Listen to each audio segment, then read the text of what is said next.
A pleasant day to all of you. Welcome to the program agenda. I'm your host, Cito Beltran, and you are watching us via Cignal TV, channels 8 and channel 250 for high definition television. Also brought to you by PLDT Home Fiber Optic Internet. And it is August 23, 2021. It's a Monday. And one of the big stories right now is the fight, not of Manny Pacquiao. That was yesterday's news. But this week's big issue, depending on how things will turn out, is the fight between the different hospital associations all over the Philippines with the PhilHealth, or the Philippine Health Insurance Corporation, because apparently PhilHealth has decided to make calls, decisions, unilateral judgment on fraud related to claims of private hospitals. And the private hospitals have essentially said in various meetings, we're fed up. Either we fix this, or we finish this. So we will find out what exactly is going on. Let's find out the real story later. And after that particular topic, we will also be speaking with a tax expert, a former BIR examiner, in relation to the recent pronouncement of the Bureau of Internal Revenue that was essentially calling out social media influencers. Magbayad kayo ng buwis nyo. Okay, that's heads up. And that's not news because, well, not news to me or to people in media, because kami pong mga nasa media, we who are in media, were the first to be not subjected naman. I mean, tax is tax. You make money, you earn an income, you pay taxes. But we were one of the first in media, the mainstream media, who were required to report income, do quarterly payments. Hindi po kami yung in April, doon kami magbabayad ng buo. Hindi po, quarterly payments po ang binabayaran. And also self-employed individuals. And many of us thought it was a curse. Many of us thought it was an unnecessary burden. But in the end, it was actually a blessing. Bakit kanyo? Well, you only paid quarterly, so you paid for what you earned already per quarter, but you don't get hit with a humongous bill at the filing of income tax in April. Kumbaga, nabawas. It had been prepaid in installments, so it was spread out. So the payment was not as painful as a one-time, big time. Okay, so for you who are social media influencers, kasi marami naman po sa inyo, no? You are making money. And sadly, when it used to be that if you said, oh, he or she is a social media influencer, wow, sikat, glorious title, so to speak. But nowadays, a social media influencer can be a good guy or can be a troll, okay, depending on the nature of the work.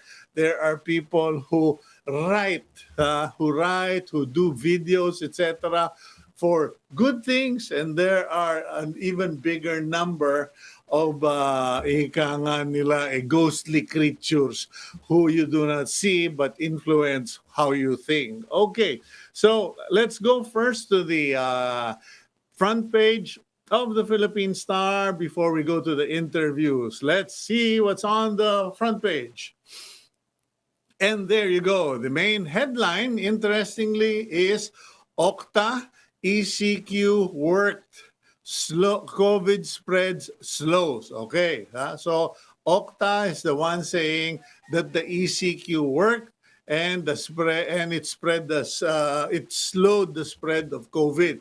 Interesting, because most of us presumed the headline would be the upset or the loss of Senator Manny Pacquiao to his opponent, Olympic medalist Ugas. But I guess people were toning it down. It's bad enough that the pambansang kamao lost, but they don't need to exaggerate that loss. Okay. Meantime, on the right side, naku po, yung aking kodigo dito nawala. But on the right side, that is the bout boxer, Filipino boxer who, pasensya na, hindi ko nakita. Mahina na mata ng kuya, but he won. Okay, lower part of the front page. Let's go. There we go. MECQ, not for lack of ayuda. Duterte wants more health frontliners to get risk allowance. Dialogue set between PhilHealth and hospitals government to submit 2022 budget to Congress today. COMELEC tightens rules for party list nominees. Okay, so let's go now to the stories behind the front page. The Octa Research Group said the implementation of enhanced community quarantine was effective in slowing down COVID-19 cases in NCR.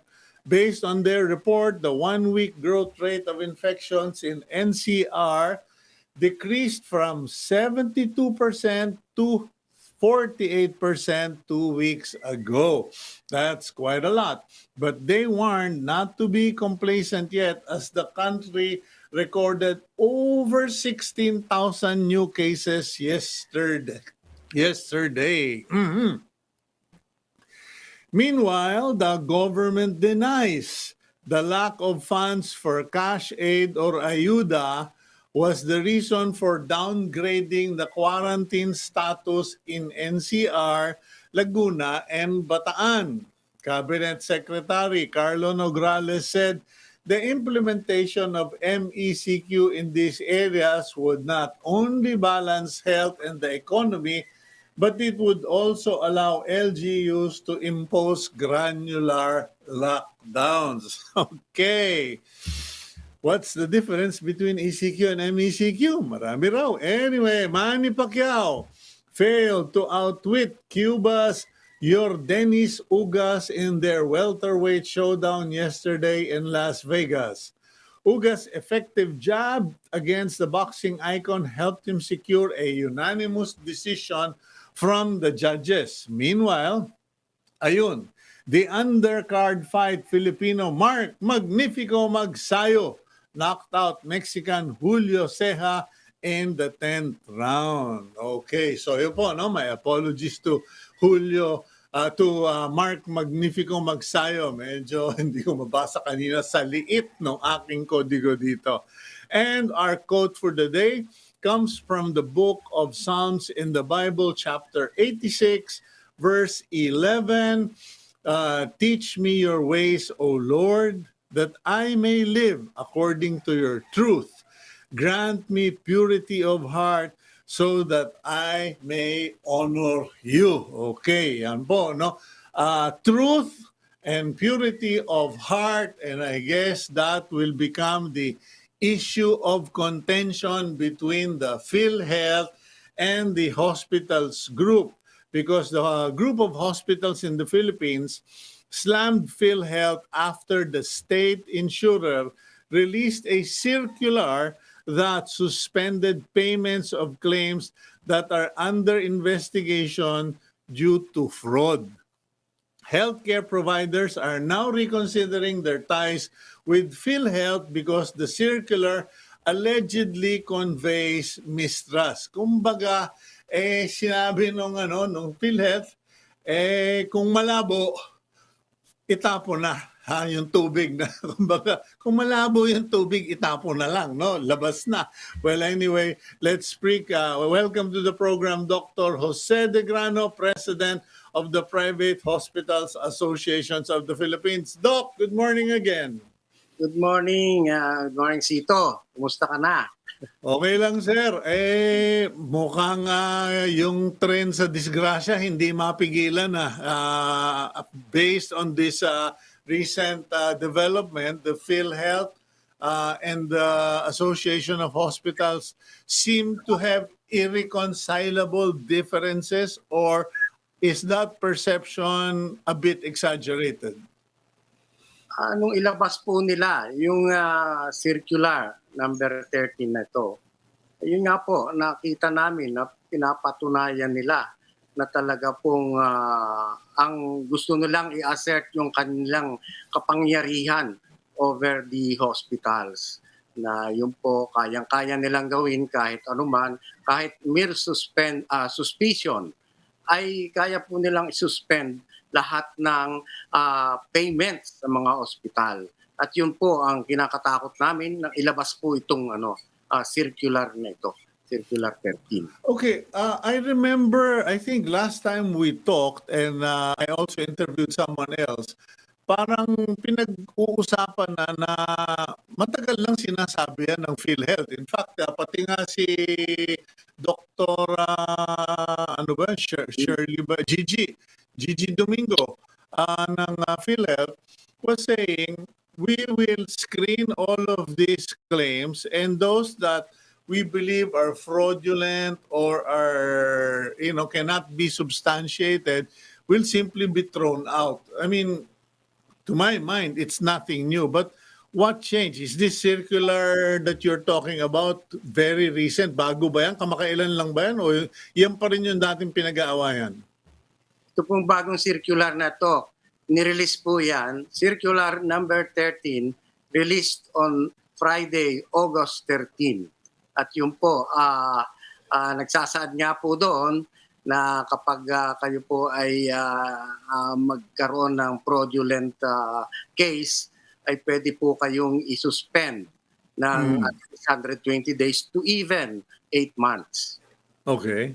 Now, of course, I cannot take away the suspicion of malice that you would number a circular as number 13 and release it on Friday the 13th.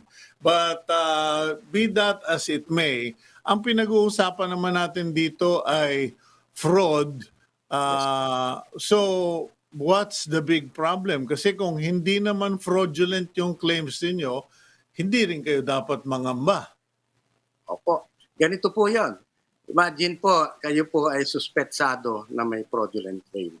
Nakalagay po sa Circular 13, within 3 days, in an extendable period of 3 calendar days. 3 araw po, kailangan sagutin nyo kaagad yan. Kung hindi nyo kayang sagutin, ay yun po, ipo-forward na po ang suspension ng lahat yung payments. Nasaan na po ang right to due process ng ating mga ospital?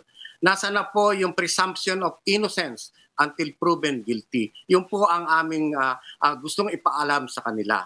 Bakit po ganoon? Dahil po ba ito sa kanilang quasi-judicial powers na they are the accuser, the prosecutor, the judge, and the executioner? Yun po ang aming kinatatakot dito sa Circular 13 na ito. Okay, para lang maliwanag, Dr. De Grano, no? If you file a claim that one claim lang, one fraudulent or suspicious claim that you are not able to explain within 72 hours or 3 calendar days, you're automatically all your other claims is automatically held and you are suspended for how long? Minimum of 120 days po. 4 months. 4 months. Oo. Dahil lang sa isang questionableng claim o filing mo sa PhilHealth. Yes po. Hindi lang po yun. Maraming yan. Fraudulent claims, unethical activities, abuse of authority. Parang napakalabo naman po yun bago nila ma-prove yun. But then, yung po ang sinasabi. Pakidetalye lang, Dr. De Grano, ano yung, so pinag-uusapan natin fraudulent claims. Kumbaga, may padding, may mga ginawang hindi dapat gawin, or may sinisigil na hindi dapat singilin. Pero ano yung sinasabi mong, unethical acts at saka ano ka mo? Pwede pong sabihin nila na nag-a-up case kayo Pwede po silang sumabi, nagkakaroon kayo ng ghost patients. And then yung pong abuse of authority, sinasabi po nila na yun po, kung kayo may maling ginawa with regard to the RA 7875, yung PhilHealth law po. Ganun po. Okay, I mean, how can you abuse? How do you have authority regarding the PhilHealth law? You are simply a service provider trying to collect on services provided. Anong authority meron sinasabi diyan? Yun nga po nung una po, alam ko in 2016, lumabas po yung isang circular. Nung time na pong yun, kapag kayo po na-accuse ng ganyan, you have 10 working days po Ibang, ang laking diferensya po yun sa 3 calendar days at versus 10 working days. You have enough time to answer. At you'll be given time to defend yourself kasi ang kausap niyo po dito yung legal nila. Dito po, ang magsasabi sa inyo is the regional vice president. At ipapasat niyo po nila po yan sa PhilHealth CEO para desisyonan. Ay pagka nga po nakalimutan man lang ang tingnan at nag-lapse po yung 30 days, automatic na po yan na diretso sa 4 months. Okay, so pero ngayon, imbis na 10 days, ginawa na lang 3 days. Ngayon, ang matanong ko naman, in comparison, so diniktahan kayo, sinabi, you have 3 days to explain. The president said anyone in government has 7, 21 or ano ba yun, 3 months ba yun, maximum, hindi, 7 days yata to act on any claims. Gaano ba kabilis gumalaw naman itong PhilHealth na ito sa pagbabayad ng mga lehitimong utang o magkano na ba utang sa inyo ng PhilHealth? Ang tagal na nga po nung sinasabi naming utang na yun Kaya nga po sila ay kinausap na, nagkaroon po ng parang hearing po ang ARTA sa kanila. Kasi sinasabi sa kanila, bakit sobrang tagal ng pagbabayad ninyo sa mga ospital? At sila po, sinabihan ng ARTA, kailangang bayaran nyo na kagad itong mga pagkakautang ninyo sa mga ospital. Kaya nga po, naisip namin, baka ito po ang sagot nila sa ARTA. Dahil sasabihin nila, ay may fraudulent claims na ginawa ang mga yan, suspended ang kanilang pagbabayad.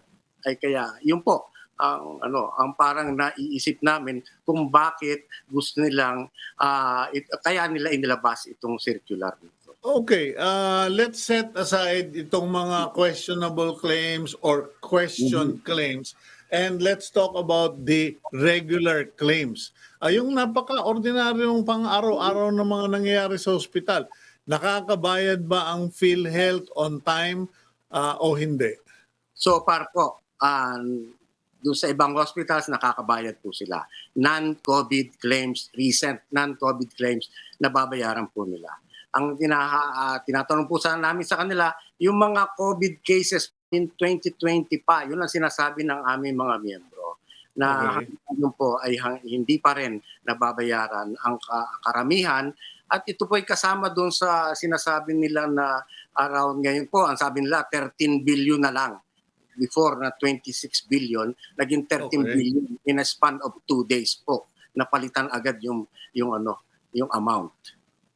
Totoo ba yun? Na from 26 naging 13 billion na bayaran in 2 days? Hindi po pa nga nila binabayaran yan. Sinasabi nila yung in-process claims, these are supposed to be good claims already. Nung una kami mag-meeting, yun ay sabi nila 25 billion mahigit. And then after 2 days, sabi po nila ay ang mali pa lang aming computation, 13 billion lang pala yung aming pagkakautang sa inyo na good claims. Okay. So, but now, kasi over Saturday, may natanggap akong message from actually, hindi naman doktor, private citizen, yung nag-meeting daw kayong mga doktor, yung mga iba-ibang association, and para bang magsusulian na ng kandila ang hospital associations at ang PhilHealth. what have the association heads or members decided in terms of this position or declaration of PhilHealth? Yun nga po ang sinasabi namin. Kasi yung una pong sagot po naming mga miyembro ay tapos na yan, katapusan na yan. Enough is enough. Ay kami po ay sawang-sawa na sa sinasabi ng PhilHealth, sabi ng aming mga miyembro, dapat po tayo mag-disengage na. Ang sinasabi naman po namin, hindi naman pwedeng gawin yan. Sa kasalukuyan, meron tayong kontrata pa sa PhilHealth.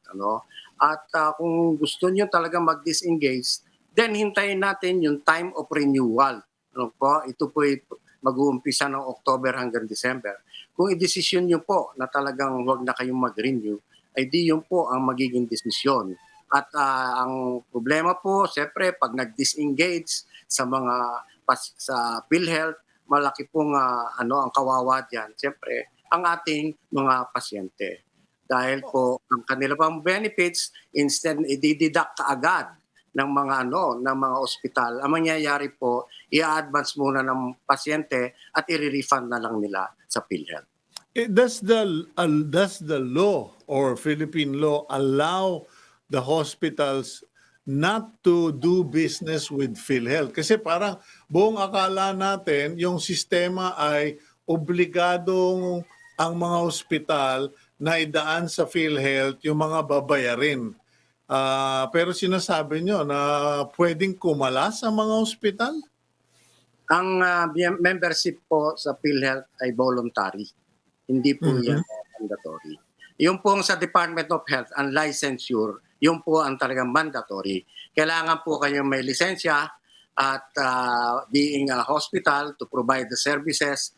Pero yung pong mga pagiging miyembro o accredited ng PhilHealth, yan po ay voluntary po yan. Okay, so if it's voluntary, you can disengage from PhilHealth. Pero baka iniisip ng mga siga sa PhilHealth, di subukan ninyo, di lalo kayong nalintikan, saan kayo kukuha ng pambayad, hindi pupunta ang mga pasyente sa mga private hospitals, etc.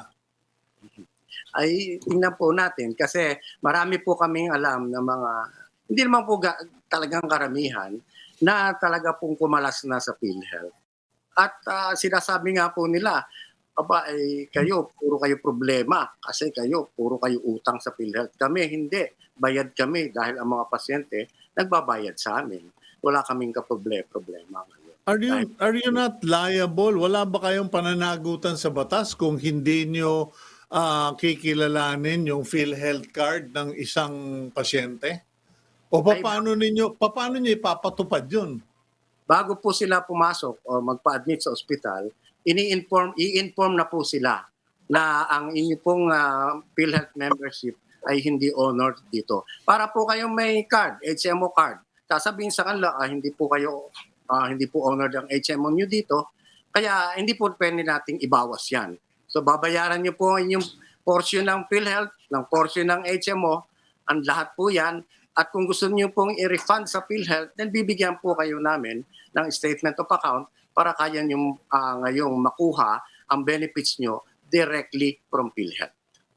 Okay, now matanong ko lang Dr. De Grano, on a regular basis, alisin na muna natin yung COVID claims, Yung pangkaraniwang mga claims sa PhilHealth, gaano ba katagal inaabot bago mabayaran ang isang hospital on the average? Dapat po kasi nakalagay sa kanilang mandato na within 60 days mabayaran. Yung iba naman po, nababayaran nila less than 60 days. Yun po. Nitong recently, nakakabayad naman silang gano'n. Non-COVID cases recently na good cases. Kaya nga po, kahit nga yung mga napakalaki pa ng utang nila sa dating COVID cases, ay medyo nakakatuloy po ang mga ospital kasi may mga nababayad naman po recently dito sa sa mga non-COVID cases. Ang problema po, pag pumasok po yung Circular 30 na yan at meron po isang kaso kayo, wala po lahat yan. Tigil lahat ang payment, miski yung past dues nyo, past present claims nyo, at future claims. Stop po lahat yun. Okay, assuming na, o sige, napuno na ang salop. Sabi nga ni FPJ o ni Eddie Garcia ba yun?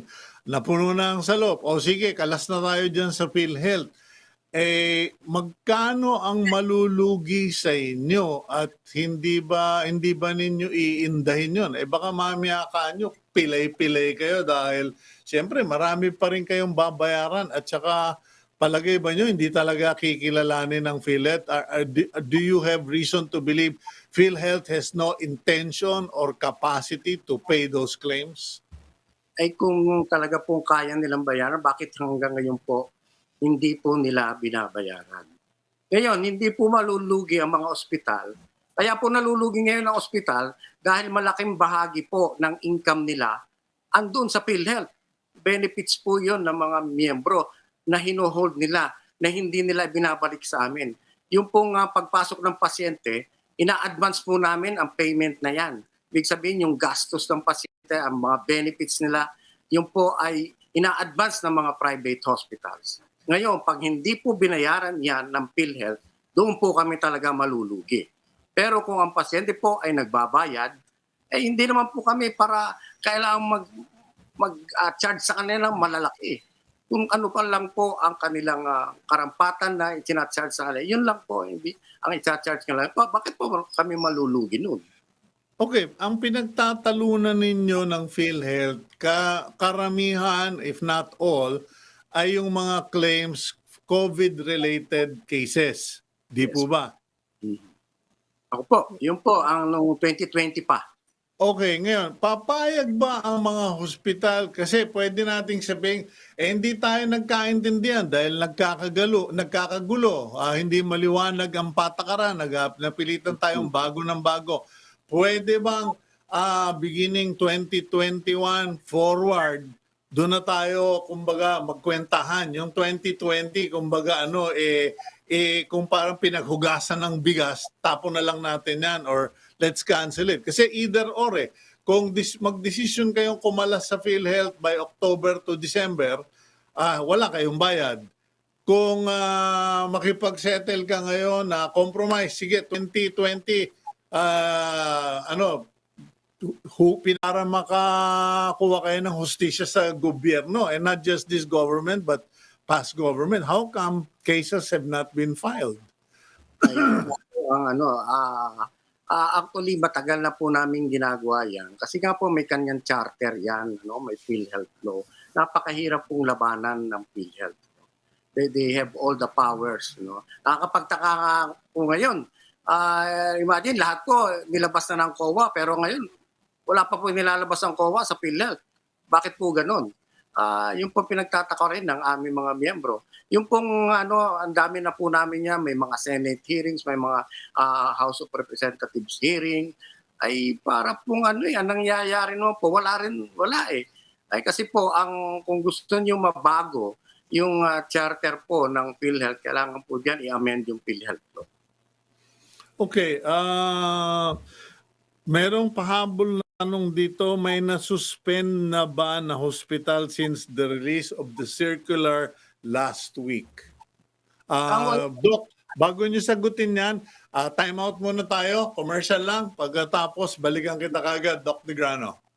Thank you po.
Okay, welcome back to the program agenda. I'm your host, Cito Beltran. Kasama po natin ngayong umaga, walang iba kung hindi si Dr. Jose de Grano. Siya po ang President, Private Hospitals Association of the Philippines. Dr. de Grano, meron na bang mga miyembro ninyong na-suspend after the release of Circular number 13? Wala pa po. Kasi yan naman po ay ang effectivity nakalagay doon is 15 days after publication. So mga estimate po namin dyan, mga September 4 po. Okay, September 4. And then, so any filing or claim made to PhilHealth from September 4 onwards na kanilang pagsuspetsahan ay magiging base for them to tell the hospital, whoever is filing a claim, you have 72 hours to explain or clarify what we believe is a fraudulent claim. And if you fail to do so, we will suspend you to the maximum of 120 days or 4 months. Ngayon, what does suspension entail? Kasi di suspend mo ko, hindi mo naman ako masasara eh. Total, wala ka rin naman silbi sa akin dahil hindi mo naman binabayaran yung hospital ko. What is the logic behind all of this? Pagka po ginawa nila yung TSPC, temporary suspension of payment of claims, ibig sabihin po, yung lahat yung supposedly reimbursement in the past, lahat pong present claims nyo, at saka yung mga future claims mo starting from the day of the notice, ay hindi na po nila babayaran hanggang sa ma-resolve yung kaso. Kumbaga, sama all, hindi sana all, sama all, sabit Yes, lahat ng mga pinail mong claim. Yes po. Abay, pwede ba yun? Hindi ba abuse of authority yun? Kasi, okay, itong isang kasong to ang pinagtatalunan natin, bakit mo idadamay lahat yung mga claim na nakabinbin dyan since 2015 at ano karapatan mo para diktahan yung mga ikle-claim ko to 2022 and beyond? Yan nga po ang sinasabi namin. Ano yun? Anong kaugnayan po ng mga utang nila? Kaya nga po, ang iniisip po namin baka ito ay ploy nila para hindi talaga nila mabayaran yung mga pagkakautang nila. But yeah, okay. Sige na, pagbigyan na kita na baka suspecha mo nagdadahilan na lang sila, no? Pero kailangan nila ng basehan para magdahilan. Kumbaga, they need to first say, we believe there is fraud in your claim. Mhm. Yun po ay nakasaad sa kanilang yung kanilang quasi-judicial powers po. Ganun po kalakas, ganun po makapangyarihan ng PhilHealth. Kaya po nilang gawin yan. Okay, sige, napag-usapan na natin yung mga detalye, yung pinagtatalunan. Pero let's be more reasonable, maging malumanay tayo. Kayo ba hinarap na nung